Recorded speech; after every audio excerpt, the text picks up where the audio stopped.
We're back. We are back here at the Democratic National Convention in Chicago. Levi Rickert is my guest.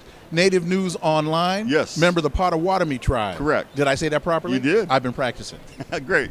So Levi, what do you see as being the three most significant issues to Native Americans? Well, we've done a poll recently, and the three most significant are tribal sovereignty and water rights, and other issues would be our voting rights. We need more representation in Washington, and we really want to get more Native Americans elected, but we got to take away some of the barriers that we have. Talk about the water rights, because that's a huge issue, particularly with the Colorado River. Correct. And on the west side of the country. Mm-hmm. And a lot of people don't realize how many states get their water from the river, particularly when you get down to Southern California and I think Arizona are two. Why is that such an issue now? And because a lot of people also don't realize that it's a lot of that water flows through tribal lands. A lot of it does, and one of the biggest issues we have is the Navajo Nation, where about a third of the population have no access to water. Last year, the Supreme Court ruled against the Navajo Nation, basically said Congress needs to act. There is a bill before Congress right now that involves the Navajo Nation, I think 17 other tribes, and so we're very hopeful that even this year, with the election year, we know that it's hard to get legislation done. However, it's promising.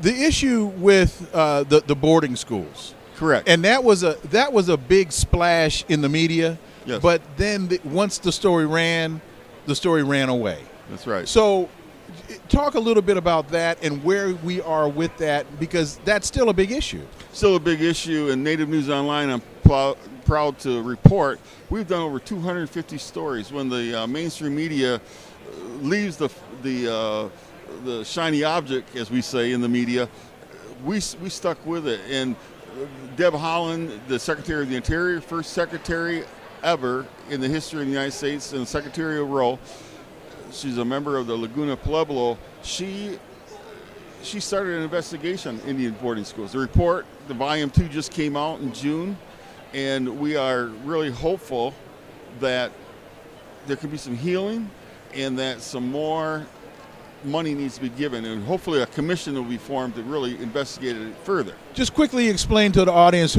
those who may not be aware of the real significance of the story, what is the basis of the issue?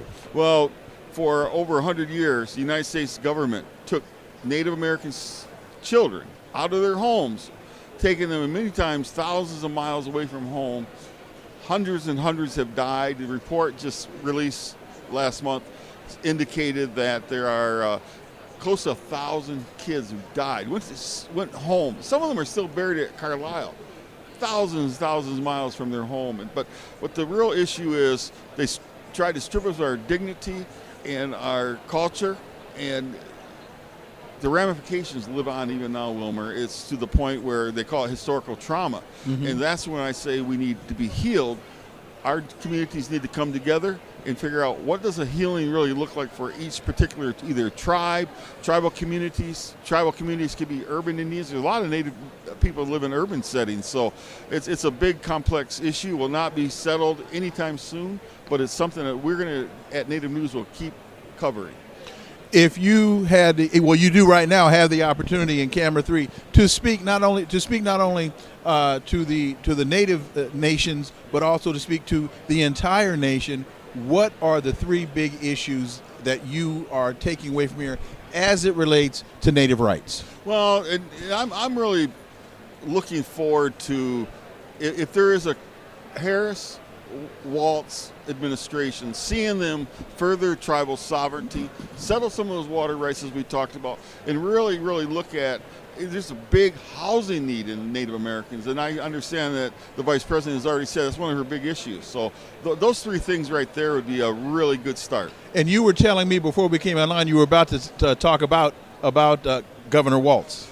Yes, Governor Walz, the vice president nominee, if he becomes vice president, Peggy Flanagan, the lieutenant governor, who is a citizen, tribal citizen of the White Earth Ojibwa tribe in Minnesota, will become the governor. She'll be the first female American Indian governor in the history of the United States. So we are excited. A vote for Harris, a vote for Walz is a vote for Peggy becoming governor. Levi Rickert, it's a pleasure, my brother. Thank you. Thank you so much. Thank you, woman. Native News Online. Native News Online. Potawatomi tribe. I'm Potawatomi. There we go. All right. Hey, folks, we cover it all here. Politics in Color, politicsincolor.com. Join the conversation. There's more. Stay with us.